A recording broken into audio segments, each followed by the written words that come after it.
Good afternoon on what is a very changeable day. It's been rainy, it's been windy, it's been overcast. At the moment, it's a bit brighter, but not a lot of blue sky up there. It is Friday, the 29th of October. I'm in the reading nook with a nice hot cup of tea, with a cat on my lap who is not ours, and a package to my box. So let's get to it. Let's find out what's in here.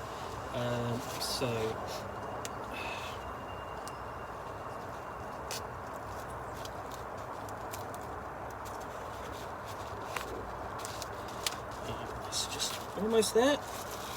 Just get the knife underneath.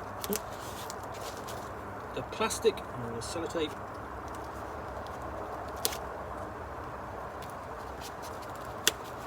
It's almost there. Just the last bit. I'm just trying not to stab me or the cat. And I know which would be worse. It doesn't want to unseal. There we go. That's it. And then there we go. Sorry about that. So what is inside this?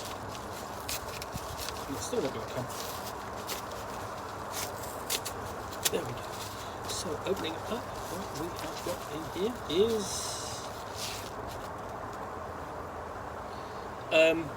The Very Good Dogs of Chernobyl, or Chernobyl if you will, a role-playing game about good dogs fighting horrors from beyond the Chernobyl or Chernobyl Exclusion Zone. From Polymorph. In 1986, a meltdown in Reactor 4 at the Vladimir Ilyich Lenin nuclear power plant in Soviet Ukraine occurred, punching a hole through reality that allowed creatures of darkness and badness to escape into our world. And the tragedy that befell Pripyat, the town built to house the families of the workers at the power plant, is well known. In this game, you take on the role of very good dogs that survived the horrific purge and battle against the evil growing in the zone. Now, the region, the Pripyat region around Chernobyl, has been, I would say, well visited in terms of other media, gaming, and so on. It's famously a scene in the first, basically, Call of Duty Modern Warfare computer first-person shooter, and that's a great. I have to say that's a very great level. I've played that multiple times and enjoyed it. It's also been there's at least another role-playing game, I think Stalker or something like that. There's also something like that, which is about you investigating the realm. And of course there is the Chernobyl television series, which I thoroughly recommend you watch. It's really grueling, but it's fascinating. And it's also been visited by in Call of Cthulhu. There is you'll find if you look on the Miskatonic River. Sorry, if you have a look on the Miskatonic repository on drivethrurpg.com, you will see there's a scenario set in Chernobyl, and I reviewed that on my blog.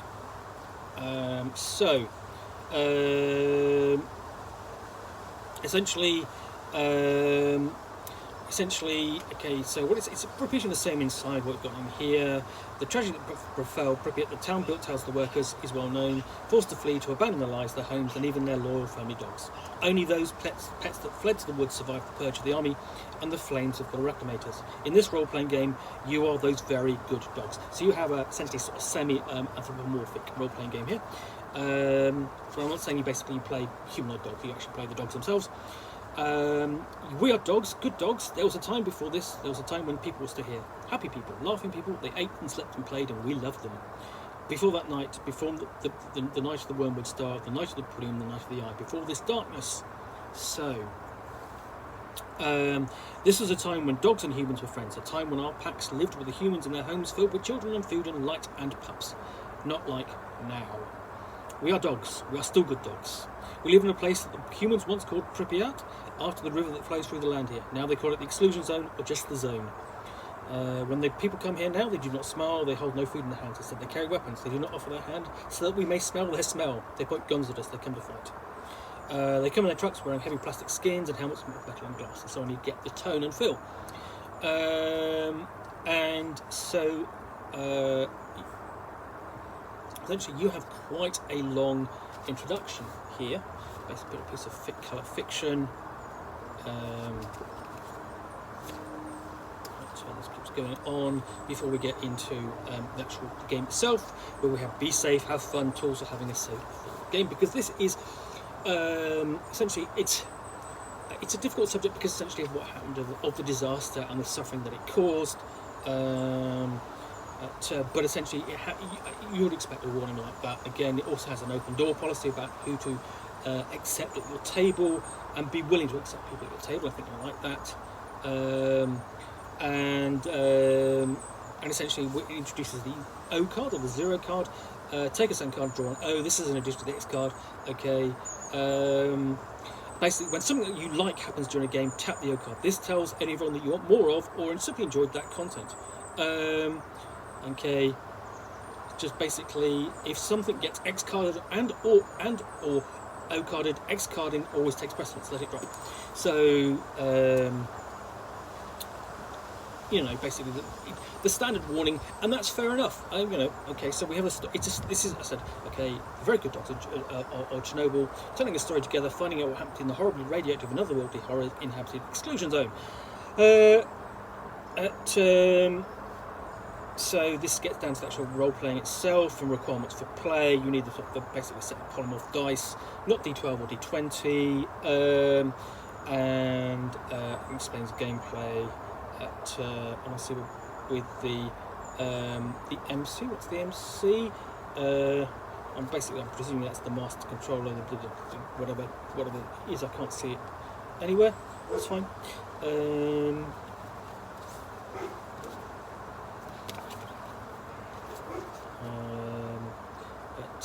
And it introduces the polymorph system, which is the mechanics, and a session could basically take 2 to 3 hours. And essentially,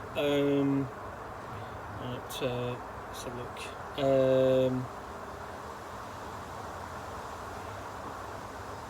It explains the rules. It will be fairly simple, and let's have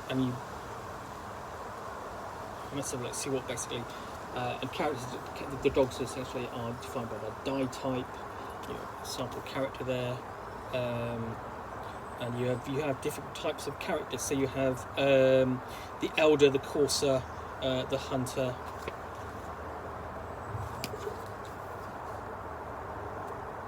the guard, so on, and then you have the core moves, the 6 core moves that the dog can attempt listed below. So calling, senses, running, tooth and claw, heart, and instinct.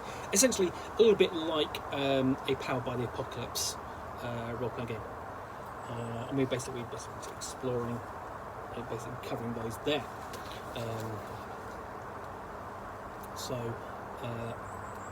Let's have a look.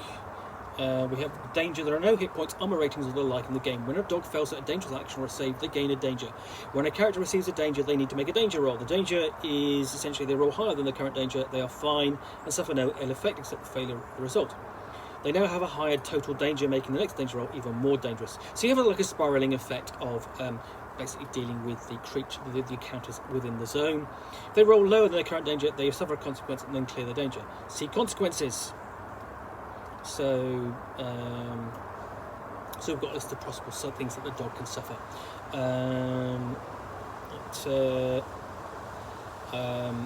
Okay. Creating a very good dog. And basically, you all play members of the same pack.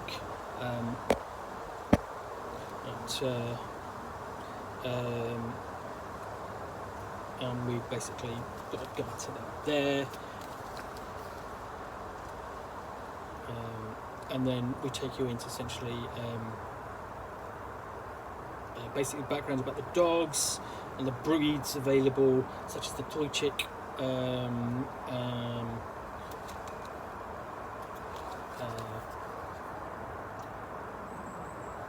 the Balonka,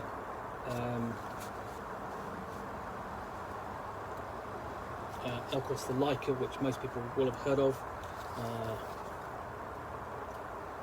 Samiad, again, basically typical breeds you can take, or Russian dogs, and a Borzoi is a familiar breed.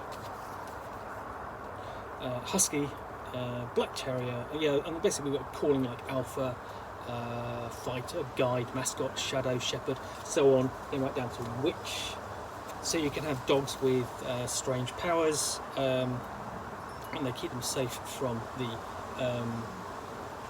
effects of the zone. And yeah, with dogs have edges, or basically will give them advantage in certain situations.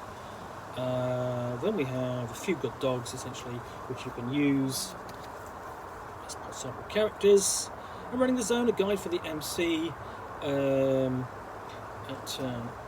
So I've got guides basically get some cinematic action and the weird world of Chernobyl, and the exclusion zone terrain and climate hot zones. Of course, there are hot zone spots where there is dangerous radiation, and what's going on in there, and things that the dogs will encounter. And we've got some story seeds as well, so count some more of the Red Forest and Madness in the Caves. So you've got basically a nice complete package, the den, tunnels and so on. There's no map, but so on, and then we've got basically a character sheet at the back. So that's a very different kind of role-playing game, where you play dogs essentially in a irradiated exclusion zone, and try to keep the world safe from what that's released. So you've got a view from a different angle. You it's not just playing, somebody going in as a human and getting rid of the threats. You have to role play a dog as well, and think essentially. Think outside of being anthropomorphic, bipedal, for example, and almost imagine, I've got a pet dog, what would my pet dog be like in this situation? At least take that as a guide, that sort of thing. So that is The Very Good Dogs of Chernobyl from 9th Level Press, available presumably from the publisher. If you have enjoyed this unboxing, then please do click the like button down below. If you've got any comments or feedback, I appreciate you posting those, and I do read them. And lastly, if you want to be alerted to yet more unboxings here in the Nook, where you will see me with a package and a book or game, which I will unbox and talk about for the best extent of my knowledge for roughly 10 minutes or so, all accompanied, of course, by a nice hot cup of tea. And in this instance, a cat on my lap who is not ours, then please do hit that subscribe button. In the meantime, thanks again for watching. I'll be back again soon with another unboxing in the Nook. Bye for now.